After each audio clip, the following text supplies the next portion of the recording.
الله وبركاته. إن الحمد لله نحمده ونستعينه ونستغفره ونعوذ بالله من شرور أنفسنا وسيئات أعمالنا. من يهده الله فلا مضل له ومن يضلل فلا هادي له. أشهد أن لا إله إلا الله وحده لا شريك له وأشهد أن محمدا عبده ورسوله أما بعد. فقد قال الله تعالى بمحكم التنزيل العظيم: أعوذ بالله من الشيطان الرجيم. بسم الله الرحمن الرحيم.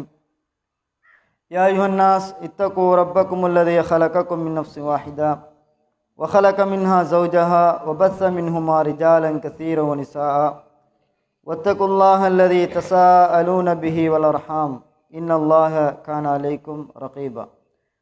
يا أيها الذين آمنوا اتقوا الله وقولوا قولا سديدا يصلح لكم أعمالكم ويغفر لكم ذنوبكم ومن يطع الله ورسوله فقد فاز فوزا عظيما. فإن أصدق الحديث كتاب الله وأحسن الهدي هدي محمد وشر الأمور محدثاتها وكل محدثة بدعة وكل بدعة ضلالة وكل ضلالة في النار. இந்த உலகத்தை படைத்து பரிபாலித்து கொண்டிருக்கின்ற வல்லநாயன் அல்லாஹ்வை போற்றுகின்றேன், புகழ்கின்றேன். அவனுடைய தூதர் முஹம்மது முஸ்தபா ஸல்லல்லாஹு அலைஹி வஸல்லம் அவர்கள் அல்லாஹ்வின் அடியாரும் இறை தூதரும் ஆவார்கள் என்று சாட்சியம் பைந்தவனாய், அல்லாஹுடைய அருளால் அல்லாஹு தஆலா எனக்கும் உங்களுக்கும் ரமலானுடைய மாதத்தை நிறைவு செய்து, அல்லாஹு தஆலா ஒரு மனிதனுடைய வாழ்க்கையில், இந்த உலக வாழ்க்கையில் 2 நாட்களை சந்தோஷ தினங்களாக வைத்திருக்கின்ற அடிப்படையில் இந்த ஈதுல் ஃபித்ருடைய நோன்பு பெருநாளுடைய தொழுகையை தொழக்கூடிய வாய்ப்பை அல்லாஹு தஆலா எனக்கும் உங்களுக்கும் தந்திருக்கிறான். அன்பார்ந்த இஸ்லாமிய சகோதரர்களே, சகோதரிகளே, தாய்மார்களே, நாம் இந்த பெருநாளுடைய தினம் கொண்டாடுவது என்பது எம்முடைய 1 மாத கால வணக்க வழிபாடுகளை தொடர்ந்து அந்த வணக்க வழிபாடுகளில் எம்மால் முடியுமான அமல்களை செய்தவர்களாக நாம் அந்த மாதத்தை முழுவதுமாக வணக்க வழிபாடுகளிலே எம்மால் முடிந்த வரைக்கும் கழித்திருக்கிறோம்.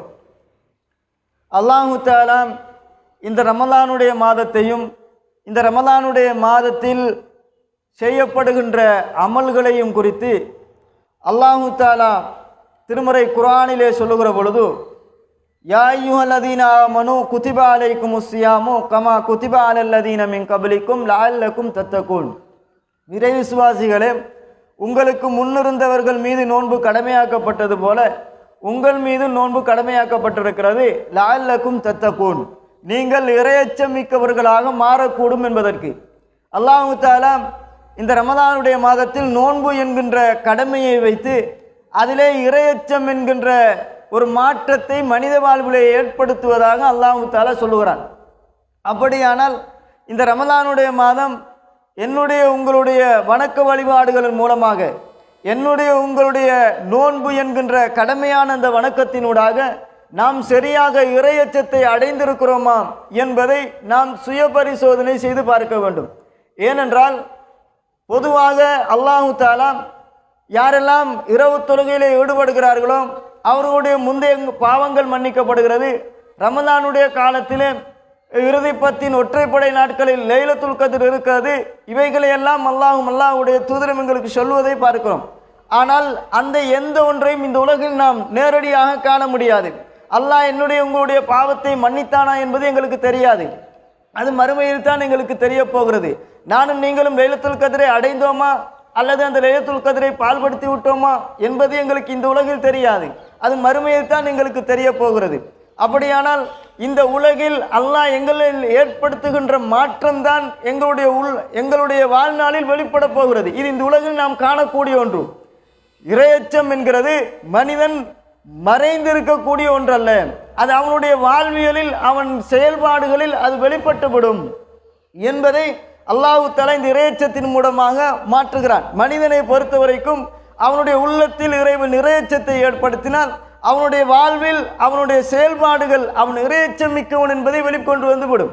இது இந்த உலகில் மனிதனுடைய வாழ்நாளில் அவன் காணக்கூடியது. லைலத்துல் கத்ர் எங்களுக்கு தெரியாது, முன்பின் பாவம் மன்னிக்கப்பட்டு விட்டதா என்று எமக்கு தெரியாது. என்னுடைய தொழுகைகள் இபாதத்துகள் அல்லாஹ்விடத்தில் அங்கீகரிக்கப்பட்டு விட்டதா என்று எங்களுக்கு தெரியாது. ஆனால் இரையச்சம் என்கிற மாற்றம் எங்களுடைய உள்ளத்தோடு நாம் சுய பரிசோதனை செய்து பார்த்தால் எங்களுக்கே புரியும் நாம் எப்படி இருக்கிறோம். இந்த ரமதானுடைய காலத்தில் உபரியான வணக்கத்தில் கவனம் எடுத்த நான் இனி வரக்கூடிய நாட்களில் கடமையான வணக்கத்தில் நான் எப்படி இருப்பேன் என்பது என்னுடைய இரையச்சத்தின் வெளிப்பாடு. அப்படியானால் ரமதான் எனக்கும் உங்களுக்கும் சரியான பக்குவத்தை தந்திருந்தால், ரமதான் எனக்கும் உங்களுக்கும் இரையச்சத்தை தந்திருந்தால், இந்த ரமதானை தொடர்ந்து வரக்கூடிய காலங்களில் எம்முடைய வணக்கங்கள் சீரானதாக இருக்கும். ஆக இரையச்சம் என்பது இந்த உலகில் மனிதனுடைய செயல்பாடுகள் ரீதியாக அது வெளிப்படும் என்பதை நாம் பார்க்கிறோம். அன்புள்ள சகோதரர்களே, அல்லாஹ் தஆலா என்ன சொல்கிறான் தெரியுமா? ஏன் தெரியுமா இந்த இரையச்சம் என்பது, தக்வா என்கிற உல மாற்றம் என்பது எதற்காக வேண்டி தெரியுமா? நீங்கள் எந்த ஒரு அமலை செய்தாலும் சரி, நீங்கள் அல்லாஹ்வுடைய பாதையிலே போராடி ஷஹீதாக்கப்பட்டாலும் சரி, உங்களிடத்தில் இருக்கக்கூடிய சொத்து செல்வங்களை தோட்டம் துறவுகளை எல்லாம் அல்லாஹ்வுடைய பாதையிலே கொடுத்தாலும் சரி, என்ன நீங்கள் இந்த உலகில் நல்லறம் என்று செய்தாலும் சரி, அல்லாஹ் தஆலா என்ன சொல்கிறான்? இன்னமா யதகப்பலுல்லாஹு மினல் முத்தகீன், இரையச்சம் இருக்கிறவரிடத்திலிருந்து தான் நான் அதை ஏற்றுக்கொள்கிறேன் என்று அல்லாஹ் சொல்கிறான். யார் தக்வாவோடு அமல் செய்கிறார்களோ, யார் தக்வாவோடு இறை அச்சத்தோடும் இரையச்சத்தின் அடிப்படையிலே வணக்க வழிபாடுகள் செய்கிறார்களோ அவர்களுடைய அமல்களைத்தான் நான் ஏற்றுக்கொள்வதாக இறைவன் வாக்களிக்கிறான். ஆக அன்புள்ள சகோதரர்களே, அப்படி என்றால் எம்முடைய அமல்கள் அல்லாஹ்விடத்தில் அங்கீகரிக்கப்பட வேண்டுமாக இருந்தால் இந்த உள்ளத்தில் ஏற்படுகின்ற இரையச்சம் என்கிற மாற்றம் மிக முக்கியமானது. அப்படியானால் இந்த ரமலான் என்னுடைய உங்களுடைய உள்ளத்தில் இரையச்சத்தை வளர்த்திருக்க வேண்டும். அப்படி இரையச்சம் வளர்க்கப்பட்டிருந்தால் தான் ரமலானில் நாம் இரையச்சத்தை, அதாவது ரமலானில் செய்த அமல் அல்லாஹ்விடத்தில் அங்கீகரிக்கப்படும். அதே போன்று பாருங்கள், இந்த இரையச்சத்தின் அடிப்படையில் தான் அல்லாஹ் தஆலா நாளை மறுமையிலே கூலி வழங்கப் போகிறான். இரையச்சத்தோடு யாரெல்லாம் அமல் செய்கிறார்களோ, அல்லாஹ்வுடைய தூதர் சொன்னார்கள், நாளை மறுமையில் அல்லாஹ் தஆலா அதாவது விசாரணையுடைய அந்த நாளில் ஒவ்வொருவராக கூப்பிட்டு விசாரிக்க ஆரம்பிக்கின்ற அந்த நாளில் அல்லாஹ் தீர்ப்பு கொடுக்கப்படுகின்றவர்கள் யார்? முதலில் அல்லாஹ்வுடைய தூதர் அதாவது விசாரணையில் இவர் சொர்க்கமா நரகமா என்று தீர்ப்பு சொல்லப்படுகின்ற மனிதரை குறித்து அல்லாஹ்வுடைய தூதர் சொன்னார்கள். 3 பேரை சொன்னார்கள். அதிலே ஒன்று மிகப்பெரிய கொடைவள்ளலை சொன்னார்கள், மிகப்பெரிய பணக்காரனை சொன்னார்கள். இரண்டாவதாக சொன்னார்கள் அல்லாஹ்வுடைய தூதர் மார்க்கத்தை எத்தி வைக்குகின்ற ஆலிம் என்றார்கள் அல்லாஹ்வுடைய தூதர். மூன்றாவதாக சொன்னார்கள் அல்லாஹ்வுடைய தூதர் அல்லாஹ்வுடைய பாதையிலே ஷஹீதாக உயிர் தியாகம் செய்த ஒரு ஷஹீத் என்றார்கள். இந்த 3 பேருக்கும் தான் நாளை மறுமையில் அல்லாஹ் தஆலா முதலில் சொர்க்கமா நரகமா என்கிற தீர்ப்பை கொடுக்க போகிறான். ஆனால் அல்லாஹ்வுடைய தூதர் அந்த செய்தியில் சொன்னது என்ன தெரியுமா? இவர்கள் 3 பேரையும் விசாரிக்கிற நேரம் அவர்கள் நரகவாதி என்றார்கள். ஏன்? அவர்கள் இறைவனுக்காக வேண்டி செய்யவில்லை, தர்மம் செய்தார், ஆனால் மக்கள் என்னை கொடைவள்ளல் என்று சொல்ல வேண்டும் என்று எதிர்பார்த்தார். அல்லாஹ்வுடைய பாதையிலே கொலை ஷஹீதாக்கப்பட்டார், ஆனால் அவருடைய நோக்கம் இந்த உலகில் என்னை ஒரு ஷஹீத், ஒரு முஜாஹித் என்று சொல்ல வேண்டும் என்று எதிர்பார்த்தார். அன்புள்ள சகோதரர்களே, அப்படியானால் அல்லாஹ் தஆலா அங்கு தீர்ப்பு கொடுக்கப்படுவது எதை வைத்து? எதற்காக வேண்டி செய்தாய்? எந்த அமலாக இருந்தாலும் இறைவனுக்காக வேண்டி இறைவனுடைய கூலி எதிர்பார்த்து செய்தானாம், இறையச்ச உணர்வோடு செய்தானா என்பதை வைத்துத்தான் எந்த அமலுக்கும் இறைவன் நாளை மறுமையிலே கூலி கொடுப்பான். அப்படியானால் எங்களுடைய அமல்கள் அல்லாஹ்விடத்தில் ஏற்றுக்கொள்ளப்பட வேண்டுமாக இருந்தால் இந்த ரமலான் ஏற்படுத்துகின்ற மிக முக்கியமான மாற்றமான இறையச்சம் எங்களுடைய உள்ளத்தில் வளர்ந்திருக்க வேண்டும். அதே போன்று பாருங்கள், இந்த இறையச்சத்தின் வெளிப்பாடு என்கிறது எம்மை மிகப்பெரிய பாவங்களிலிருந்து எம்மை பாதுகாக்கக்கூடிய ஒன்று. மிகப்பெரிய பாவங்களிலிருந்து எம்மை பாதுகாப்பது இந்த இறையச்சம் தான். நாங்கள் எந்த இடத்தில் இருந்தாலும், தனி மனிதனாக இருந்தாலும், தனியாக ஒரு அறைக்குள் பூட்டி அடைத்து கொண்டிருந்தாலும், அல்லது பெரிய ஒரு மலைக்குள்ளால் புகுந்து கொண்டு தனியாக இருந்தாலும், எம்மிடத்தில் வரக்கூடிய பாவங்களிலிருந்து நாம் விடுபட வேண்டுமாக இருந்தால் இறையச்சம் மட்டும்தான் பாவத்தை விட்டும் பாதுகாக்கும். அதை அல்லாஹ்வுடைய தூதர் ஸல்லல்லாஹு அலைஹி வஸல்லம் காலத்திலே ஒரு நபித்தோழர் இருக்கிறார், அபு மர்சத் அல் கனவி என்று சொல்லக்கூடிய ஒரு நபித்தர். இவர் எப்படியான மனிதர் என்றால், இவரை பொறுத்த வரைக்கும் நபிகளார் ஸல்லல்லாஹு அலைஹி வஸல்லம் அவர்கள் போர்க்களங்களுக்கு அதிகம் பயன்படுத்துகின்ற ஒரு நபித்தோழர். மிக முக்கியமான எதிரி படைகள் எல்லாம் நிற்குகின்ற இடத்தில் தைரியமாக போகக்கூடிய ஒரு மனிதர் அபு மர்சத் அல் கனவி என்று சொல்லக்கூடிய நபித்தோழர். யாருக்கும் பயப்பட மாட்டார், எவனையும் மஞ்ச மாட்டார். நல்ல கட்ஸான ஒரு மனிதர். யாரை வேண்டுமானாலும் எப்படி கொளுத்த மனிதனாக இருந்தாலும் தூக்கி கழுத்தில் அடித்து கொண்டு வருவார். அப்படியான கட்ஸான ஒரு மனிதர். நபிகளாருடைய காலத்தில் குதிரை வீரர்கள் என்று அடையாளப்படுத்தப்பட்ட ஒரு சில நபித்தோழர்களில் இந்த நபித்தோழரும் ஒருவர், குதிரை வீரர்களில் ஒருவர், நல்ல பலசாலியான ஒருவர். நபிகளார் இவரை காபிர்கள் நிறைந்திருக்கக்கூடிய இடத்திற்கு, இந்த இடத்திற்கு போய் இன்னாரை நீங்கள் தூக்கி வாருங்கள் என்றால் அப்படியே சுமந்து கொண்டு வருவார். அந்த பாலைவன மண்ணில் புதைந்து புதைந்து பாரம் ஒன்றை தூக்கினால் மண்ணிலே கால் புதைகின்ற அளவுக்கு நடக்க வேண்டிய ஒரு பூமி அது. அந்த பூமியில் இந்த நபித்தோழர் அதாவது அவ்வளவு பலசாலியாக இருப்பதனால் அந்த யாராக இருந்தாலும் தோளில் தூக்கி சுமந்து கொண்டு வருவார். இப்படியான ஒரு நபித்தோழர். இவர் ஜாஹிலியா காலத்திலே விபச்சாரம் செய்திருக்கிறார். ஜாஹிலியா காலம் என்பது எனக்கும் உங்களுக்கும் தெரியும், நாம் ஹதீதுகளிலே படித்திருக்கிறோம். அது ஒரு வித்தியாசமான ஒரு காலம். பாவம் என்பது பாவமாக பார்க்கப்படாத ஒரு காலம். விபச்சாரம் எல்லாம் மலிந்திருக்கிற ஒரு காலம். ஒரு பெண்ணே 100 ஆண்களோடு இல்லற வாழ்க்கையில் ஈடுபடுகின்ற ஒரு காலம். அதை வைத்து பிள்ளை பிறந்து விட்டால் யாருடைய பிள்ளை என்று அவள் தீர்மானிப்பாள், அல்லது முகமாக்கை வைத்து இது இன்னாருடைய பிள்ளை என்று ஒப்படைத்து விடுவார். அப்படியான அசிங்கங்கள் நிறைந்த ஒரு காலம். அந்த காலத்திலும் அபூ மர்சத் அல் கனவி என்று சொல்லக்கூடிய நபித்தோழர் ஒரு பெண்ணோடு, ஒரு விபச்சாரியோடு, விபச்சார தொழில் புரிகின்ற ஒரு அனாக் என்ற பெண்ணோடு இந்த அபூ மர்சத் அல் கனவி என்று சொல்லக்கூடிய நபித்தோழர் விபச்சாரத்தில் ஈடுபட்டிருக்கிறார். அந்த தவறை செய்திருக்கிறார். ஆனால் இஸ்லாம் வந்து விட்டால், இஸ்லாத்தை ஏற்றுக்கொண்டு விட்டால் முந்தைய பாவங்கள் எல்லாம் மன்னிக்கப்படும். அபூ மர்சத் அல் கனவி ரலியல்லாஹு அன்ஹு அவர்கள் அந்த நிலையில் இப்போ மாறி இருக்கிறார், இஸ்லாத்தில் இருக்கிறார். ஒரு முறை அல்லாஹ்வுடைய தூதர் இந்த நபித்தோழரை அனுப்புகிறார்கள்.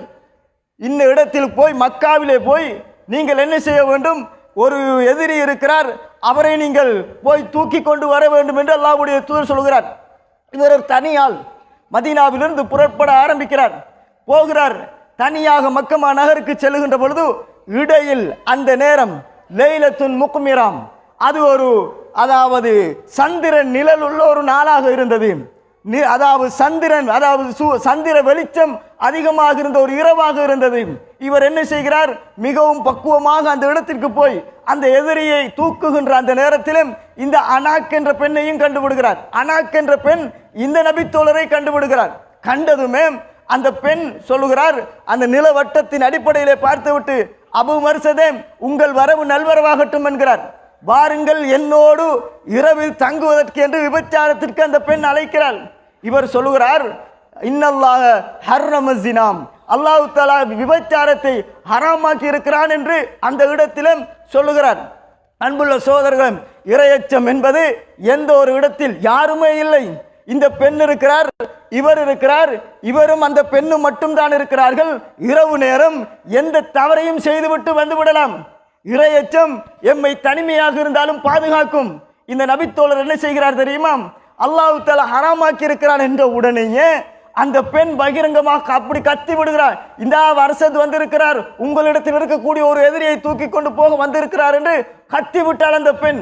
உடனே மர்சத் ரலியல்லாஹு அன்ஹு சொல்கிறார்கள், என்னை துரத்தி கொண்டு 8 பேர் துரத்தினார்கள். என்னை 8 பேர் துரத்தி கொண்டு வந்தார்கள். நான் ஓடுகிறேன்.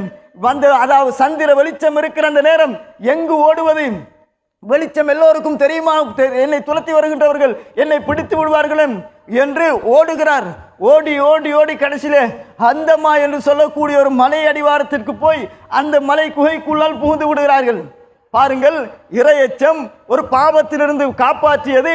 ஆனால் அல்லாஹ் தஆலா இரையச்சம் மிக்கவர்களை சோதிப்பான் என்பதற்கும் ஒரு ஆதாரம். என்ன செய்கிறார், இவர் ஓடுகிறார். தக்வாவை வெளிப்படுத்தியதன் விளைவு அங்கு அவர் துரத்தப்படுகிறார்.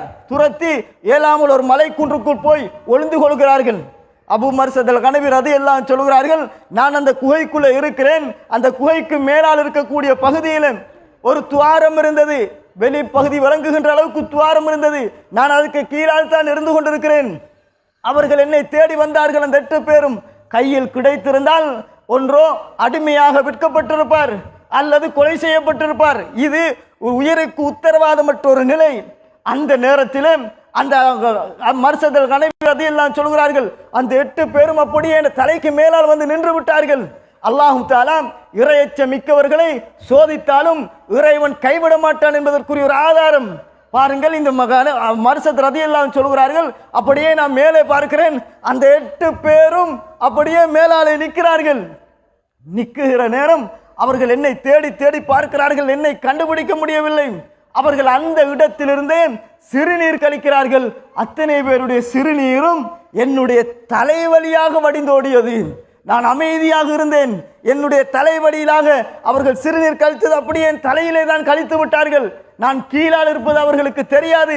அபூ மர்சதுல் கனவி ரலியல்லாஹு அன்ஹு சொல்கிறார்கள், அல்லாஹு தஆலா வஅமாஹுமுல்லாஹு அன்னீம், அல்லாஹு தஆலா என்னை விட்டும் அவர்களுடைய பார்வையை இறைவன் பறித்தான். அந்த கணப்பொழுது அல்லாஹு தஆலா அவர்களுடைய பார்வையை பறித்து விட்டான்.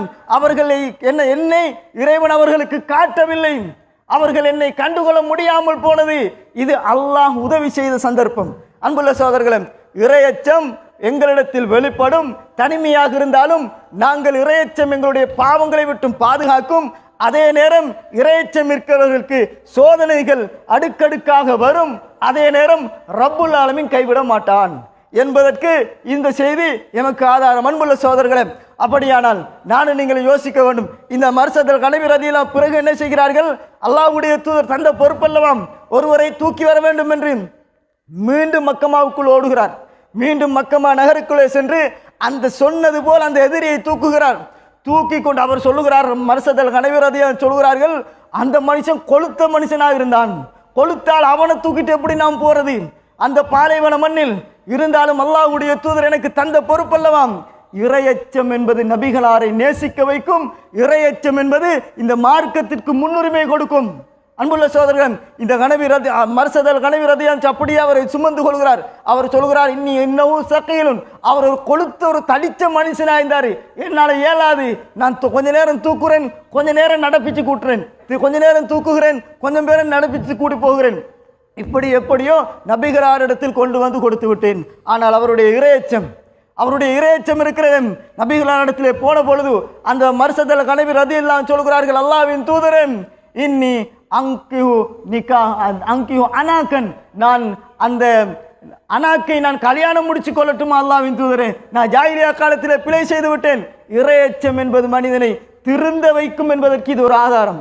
பாருங்கள், நான் ஒரு பிழை செய்திருக்கிறேன், அல்லாஹ்வின் தூதரே, நான் அவளை ஹலாலாக்கி கொள்கிறேன், அவளை நான் திருமணம் முடித்து ஹலாலாக்கி கொள்கிறேன். அல்லாஹ்வுடைய தூதர் மௌனமாக இருந்தார்கள், எந்த வார்த்தையும் பேசவில்லை. மீண்டும் அவர் போய் கேட்கிறார், அல்லாஹ்வின் தூதரே, அவருக்கு தெரியும் அவள் விபச்சாரி, இருந்தாலும் நான் ஜாஹிலியா காலத்தில் பாவம் செய்து விட்டேன், இதை நான் அதை சீர் செய்து கொள்ள வேண்டும் என்பதற்காக வேண்டி கல்யாணம் முடிச்சு கொள்ளட்டுமா என்று கேட்டார்கள்.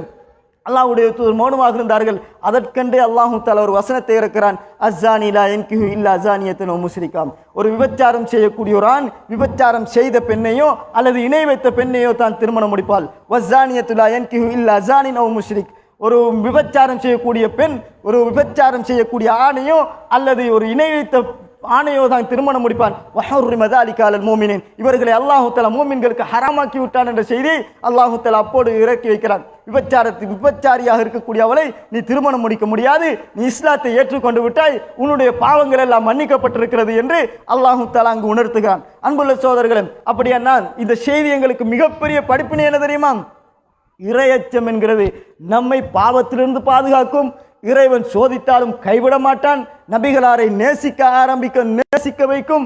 மார்க்கத்தில் பிடிப்புள்ளவர்களாக எம்மை மாற்றும் என்பதை இந்த செய்தி எங்களுக்கு உணர்த்துவதை பார்க்கிறோம். ஆக அன்புள்ள சகோதரர்களே, இந்த மிகப்பெரிய மாற்றத்தை தருவதற்குத்தான் அல்லாஹு தஆலா இந்த ரமலானிலே தக்வா என்கின்ற நோன்பினூடாக தக்வாவை பரிசாக தருகிறான். அல்லாஹு தஆலா சொல்லுகிறான், நாளை மறுமையிலும் அந்த சுவர்க்கம் நுழைய வேண்டுமாக இருந்தால் தில்கல் ஜன்னத்துல்லதி நூரிசு மின் இபாதினா மன்கான தக்கியாம். யாரெல்லாம் இறையச்சமிக்கவர்களாக இருக்கிறார்களோ அவர்களுக்குத்தான் நாளை மறுமையிலும் சுவர்க்கத்தை நான் அனந்தரமாக கொடுப்பேன் என்று அல்லாஹ் சொல்கிறான். ஆக அன்புள்ள சகோதரர்களே, வெயில் அதிகமாக இருக்கின்ற காரணத்தினால் ஒரு உரையை நீட்ட முடியாது. நான் சுருக்கமாக நிறைவு செய்து கொள்கிறேன். அதாவது இந்த இறையச்சம் உள்ளவர்கள் தான் நாளை மறுமையில் வெற்றியாளர்கள். அவர்கள் தான் சுவர்க்கம் போவார்கள். சுவர்க்கத்திற்கு 8 வாயில்கள் இருக்கும். அந்த எந்த வாயிலூடாகவும் ஒருவர் சுவர்க்கம் போக வேண்டுமாக இருந்தால் இறையச்சம் தான் முதல் குவாலிஃபிகேஷன், முதல் தகுதி, முதல் தகைமை என்பதை புரிந்து கொள்ள வேண்டும். அந்த இறையச்சத்தை தருவதற்குத்தான் அல்லாஹு தஆலா எனக்கும் உங்களுக்கும் இந்த ரமதான் மாதத்தில் நோன்பு நோக்கக்கூடிய பாக்கியத்தையும் அமல் செய்யக்கூடிய பாக்கியத்தையும் இறைவன் தந்தால், இறையச்சம் என்கிறது இந்த ரமதானில் எப்படி எங்களை வளர்த்தது தெரியுமா? சகர் நேரத்தில் எழும்பி எங்களுடைய பிள்ளைகளை எலும்பு எலும்பு பாங்கு சொல்ல போகுது, கொஞ்சம் திண்டுட்டு பாடு, கொஞ்சம் திண்டுட்டாவது பாடு, பாங்கு சொல்ல போகுது என்று கத்தி கத்தி இரவில் சகர் நேரத்தில் அப்படி எழுப்புகின்ற எனக்கும் உங்களுக்கும் அந்த பிள்ளைகளை ஃபஜ்ருடைய தொழுகைக்கு எழுப்பி அனுப்ப முடியும். அதை இறைவன் எங்களுக்கு பயிற்சியாக தந்தான். என்ன வேலை இருந்தாலும் சரியாக கஞ்சி பாக்கெட்டை தூக்கி கொண்டு அசர் தொழுகைக்கு எனக்கும் உங்களுக்கும் அத்தனை வேலைகளையும் விட்டு விட்டு வர முடியுமாக இருந்தால் அசர் தொழுகைக்கு பள்ளிவாசலுக்கு வர முடியும். எந்த வேலையாக இருந்தாலும் இரவு தொழுகைக்காக வேண்டி உபரியான வணக்கத்திற்காக வேண்டி நாங்கள் அதிக முக்கியம் கொடுத்து 30 நாட்களும் இரவு தொழுகை தொழுதோம் என்றால் கடமையான தொழுகை தொழுவதற்கு எங்களுக்கு முடியும். அல்லாஹு தஆலா பழக்கி இருக்கிறான் என்றால் இது இறையச்சத்தின் மாற்றம். ஆக இந்த மாற்றத்தை நாம் தொடர்ச்சியாக எடுத்துக்கொண்டு செல்ல வேண்டும். அல்லாஹு தஆலா எங்களுக்கு நிறையவே படிப்பினைகள் இந்த ரமலானுடைய மாதத்தில் தந்திருக்கிறான். அதில் மிக முக்கியமானது கடமையான தொழுகைகள். இதை நீங்கள் பால்படுத்தி விடாதீர்கள் என்ற செய்தி நான் நினைவு உங்களுடைய சிந்தனைக்கு கொண்டு வந்தவனாய் இறுதியாக அன்புள்ள சோதர்களே, இந்த ரமலானுடைய மாதத்தில் நாங்கள்